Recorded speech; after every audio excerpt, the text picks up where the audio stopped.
Hello, this is Giant 1400 and this is a RWBY Theory video.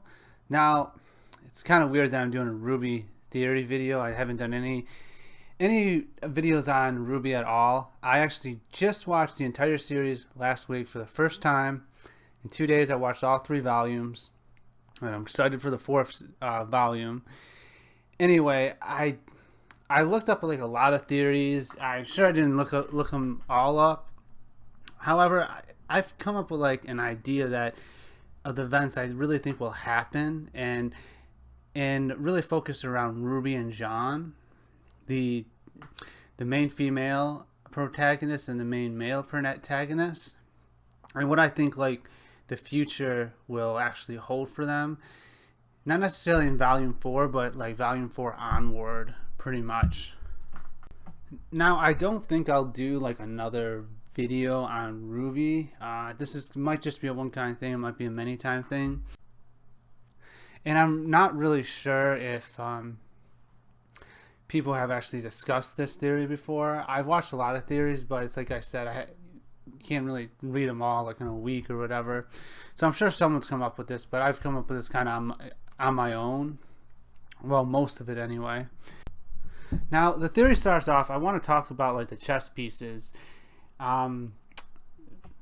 This came to really mind from just like a photo I saw on I was just like googling RWBY, like, and I was looking at the images, or I can't remember exactly how I found this, but I found the chess pieces and each character representing a chess piece. Now, the rooks represent like Yang and Nora. I think that's obvious. They brute force their way. The knight is Blake and Ray, which is also obvious, I think, because of the way, because Ray's kind of a ninja, and the way Blake, her semblance is with like creating a clone of herself. They really like move around the field in a unique way.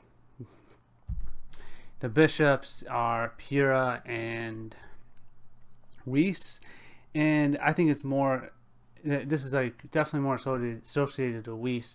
You kind of see in the trailer of her like fighting that knight looking thing, and it just like her like movements and stuff kind of just remind me of the bishop. Pyrrha, like, to the less extent. I think that's the least like Pyrrha being a bishop is definitely the weakest part of that theory. And then the queen represents RWBY and the king represents Jaune, which is the whole point of this theory video. So why do I believe RWBY to be the queen and Jaune to be the king? Well, in chess you like kind of protect the king.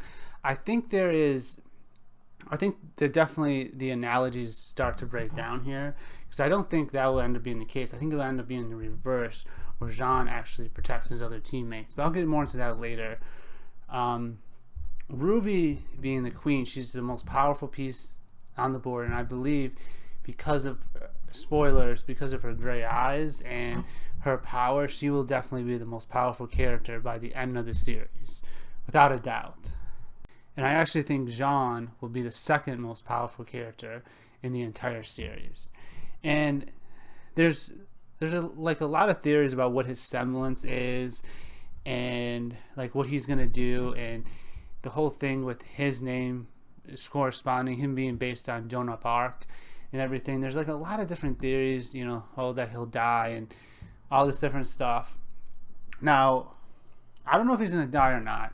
There's a few different ways I see that in the end, but I definitely think that Jaune's semblance is some form of repel, some form of defense. Now, people could argue other things, and there's definitely some theories out there that that definitely could be a possibility, but I just personally think that he will have some form of defense, and not just defense, that it will actually, the attacks will be repelled back.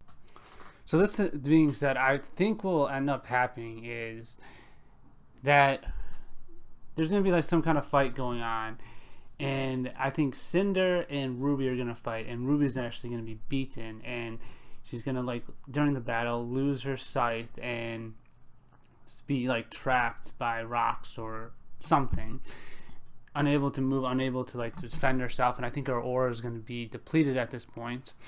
So she's basically, and the reason I say she's going to fight Cinder is, well, twofold. One, that I think Cinder's like the only one at this point that could handle Ruby in a one-on-one fight, except for like Salem. But I don't think we're going to see Salem for like a very long time, actually, in a battle. And two, I think it'll be poetic justice, because what I think is going to happen is Jaune's going to end up seeing this, and before Cinder like unleashes her like finishing blow, he's going to like see it and come up with his shield in hand, and his semblance is going to be activated, and he's going to not only take the brunt of Cinder's like finishing blow, I think it's going to be repelled back, and Cinder's going to see what's happening. She's going to kind of fall back and retreat at this point, and it would be kind of poetic justice, because Cinder, spoilers by the way, Cinder killed Pyrrha, and Pyrrha was Jaune's first love interest. Well, they got together at the end there, and he was unable to protect Pyrrha from Cinder. And I think this will be like Jaune finally stepping up to the plate and protect Ruby from Cinder's like finishing blow. So his shield in hand, and his semblance is going to activate, repel Cinder's attack back. Cinder's going to kind of fall back a little bit, and she's going to be shot. I believe she's going to get out her bow and shoot Jaune the middle of his shield in the same spot over and over again. In the meantime, Ruby's gonna try to get up, get the rocks up, and as Cinder's shooting and everything, in the same spot of Jaune's shield, it's eventually just gonna break, and the shield's gonna break. His semblance is gonna break. His aura is gonna break. Just everything, and Ruby's gonna use her speed to kind of get Jaune out of there. So I think like Jaune will save Ruby, and then Ruby will save Jaune. Now that battle ended. The heroes retreat or the villains retreat, not sure which. Anyway, so I think Jaune at this point isn't going to be able to control his semblance at all, and I think it would be kind of a funny scene seeing like everyone try to help Jaune control his semblance. And I just think it was funny because Nora will try, like I could definitely see like Nora trying like constantly hitting Jaune with her hammer and him going flying, and she's like, oh, that didn't work, try it again. And then I could see like Ray trying to like meditate, and I just think it'd just be kind of really funny. I think if that happens, I think the last person that will help Jaune, and she won't, I think it'll be Ruby, the last person, and she won't actually like help Jaune in the sense of like training him. I think she'll just give him a talk saying that I know you activate it when the time is right, and they'll have like a moment, just kind of like they did in the previous volumes. They've always had these like moments, which is why I definitely support which is why it's definitely seen that these two characters will end up together. I mean, even like I watched the show and I was like, as soon as Jaune was introduced, as soon as like Ruby and Jaune like started talking, I think it was in volume 1 episode 2, maybe it was episode 3, I don't know, I think it was episode 2. I was like, oh well, there's the main love interest for the whole story right there. And I was just kind of shocked, even though it was hinted about Priya. I was just kind of shocked that Jaune had like another love interest, Priya. And at first I was like, it's not gonna happen, whatever. But then it totally makes sense when Priya like explains to Jaune why, why she likes him. But of course, she died at the end of volume 3. So, which leads me to my next point, is that people dying at the end of the series. Now, I definitely think the way it's going to go, I don't know who's going to fight who at the end, except I think Ruby will fight Salem, and I think Jaune will fight Cinder. I think Jaune, like I said, will be the second most powerful character out of the out of the main cast. I think he will step up and be the second most powerful, right behind Ruby. This being said, I do think Jaune will actually be more important than Ruby, in the sense that I think Ruby is definitely a warrior, and I don't think people because one of the things Salem said at the end of volume 3 was that one of the parts of the plan was, 1, Cinder getting the Fall Maiden's power, and 2, to divide the nations up. And she stated that humans are indeed powerful when they bind together, but when they're separated, they are vulnerable. And I don't think any other character has because Jaune is a character that we as an audience and the people themselves, regular people, would sympathize with the most. He is most like a normal person in there. And I think will end up happening is even in volume 4, maybe towards the end of volume 4, he will, Ruby, Ray, and Nora will try to motivate a village or something to kind of fend for themselves.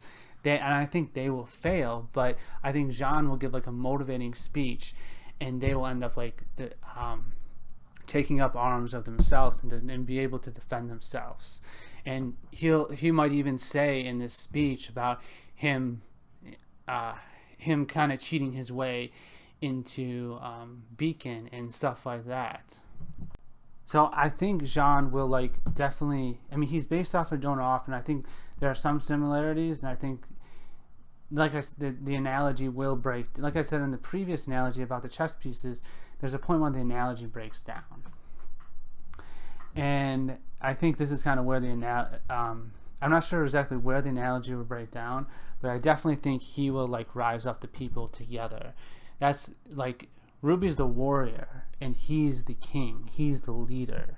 That's how I think it will end up in the end.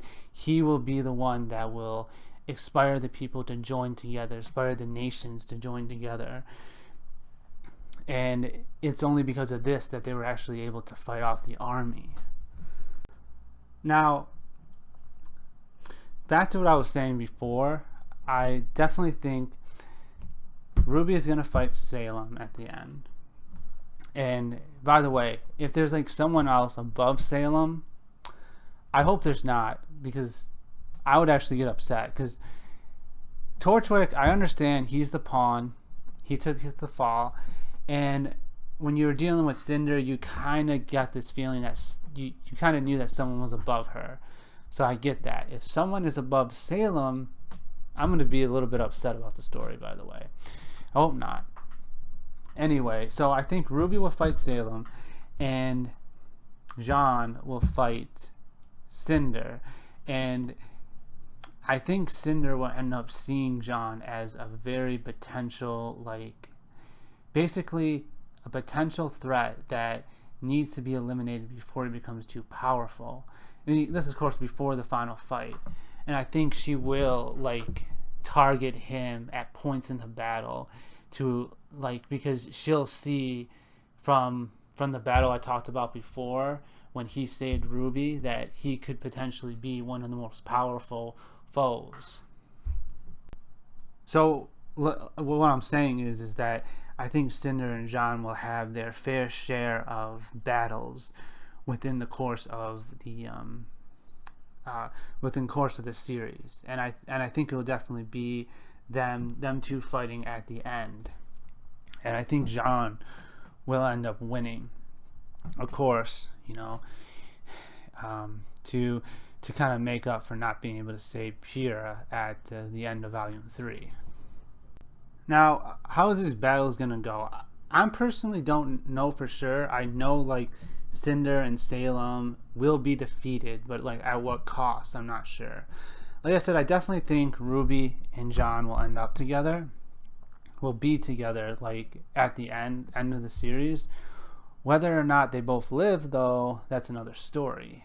Now, before I get into that, there's obviously a few scenes that support Jaune and Ruby being together. You know, one is their first interaction, their second main interaction, I would say, where Ruby helps Jaune out in terms of being a leader. She gives him a pep talk, and when everyone's in danger, when call for help, she actually is going to call Jaune, which is he's the weakest in the group at the moment, but that's the first person she thinks of, and it's obvious that Ruby and Jaune they can talk to each other about like anything. They have this unknown connection.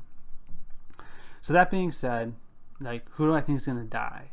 Now, it is unlikely to happen that Ruby alone will die. If Jaune and Ruby get together, it's unlikely that Ruby will die, because that would just be tragic, someone losing two love interests. And I think if this happens, which I don't think it will, I think Jaune will end up being kind of a Crow character. He will turn to drinking, and he'll just be like, he'll turn to like drinking. He'll become like an alcoholic, sort of like Crow.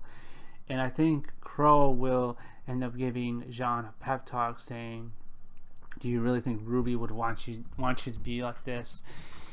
And that's when Jaune, this is of course in the epilogue, that's when Jaune will step up, and he will be the king that he was always meant to be. The other thing is that both of them can die. I could definitely see both Ruby and Jaune dying. End of story. Now, probably the most likely thing is I think Jaune will die. And this is supported by like the Joan of Arc, how Joan of Arc dies as a martyr. And there's a theory on that and everything. I think that's the most likely occurrence to happen. And then there's, of course, the occurrence that both of them will live, the happy ever after. And I think if this happens, there has to be some other pivotal character to die. Who is it going to be? I don't know. I don't really, like, the other characters we don't really know enough about to really predict, except for Blake and Yang to an extent, and Adam. Because I think that story between like Blake and Adam, and I think Yang is going to get involved definitely for sure, and that is definitely, like, I think it's going to happen in volume 4 or volume 5. So I think it's already been set up, but other than that, we really don't know much about what's going to happen next. Now let's talk a little bit more about just Jaune dying at the end, which is the most likely occurrence to happen. I think if everything I said turns out, I do think Jaune will beat Cinder, but maybe at the cost of his own life, let's just say. And I think this will definitely affect Ruby to definitely assistant. I think Ruby will end up being a lot more cold if this happens, a lot more distance from everyone, basically. And we'll see her just being the warrior that she was always meant to be, but it will be at the cost of like herself, basically. Now, both of them dying, I do think this is a likely occurrence, and I didn't really say much about this at all. It's ended or whatever, but I do think besides just Jaune dying, I think both of them dying, like kind of in each other's arms or whatever at the very end, will be kind of symbolic of Jaune dying in his relationship, that is based on Joan of Arc, and Ruby dying in the kind of like relationship to her mother, Summer Rose, how Summer died before even the story started. So I think it is hinted at that both of them will die at the end, to a certain extent. Alright, so that's like my thoughts on what will happen in RWBY. It's like I said, I don't really have many ideas for any other characters. I do have some ideas for Adam, actually. You know, the one that cut Yang's arm off, the one that used to be partners with Blake. His character is actually really interesting to me, and I think he will end up turning good. But that's all I'm gonna say on it. I just have a feeling that he will turn good at some point in the story. I don't think it'll happen right away, but I think that's what they're like leaning him towards. Anyway, thanks for watching. This will probably be, like I said, it's probably my only RWBY video.